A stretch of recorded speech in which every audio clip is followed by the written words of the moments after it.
నమస్తే. నేను మీ నాగచంద్రుడు, సీనియర్ న్యాయవాది, సనపల్ల.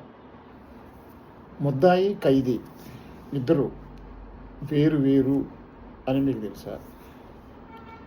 చాలామందికి తెలియకపోవచ్చు, చాలామందికి తెలియచ్చు కూడా. ముద్దాయిని ఇంగ్లీష్లో అక్యూజ్డ్ అంటారు.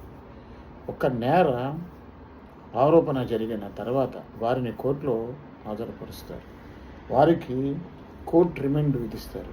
ఇలా రిమాండ్లో ఉండి బెయిల్ కోసం ఎదురు చూస్తే నేర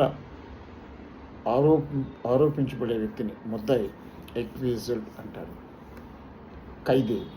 ఖైదీని ఇంగ్లీష్లో ప్రిసోనియర్ అంటారు. అంటే ఆల్రెడీ ఇప్పటికే కోర్టు ద్వారా శిక్ష అమలుపరుస్తూ వాళ్ళు జైల్లో ఉండే వాళ్ళని ఖైదీ, ప్రిసోనియర్ అంటారు. అంటే ఇద్దరు ఒకటైనప్పటికీ కూడా ఆల్రెడీ శిక్ష అనిపిస్తే వాడిని ప్రిసోనియర్ అంటారు.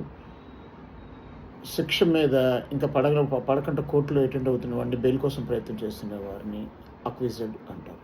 ఈ రెండు డిఫరెన్స్, అక్యూజ్డ్కి, ప్రిసోనియర్కి.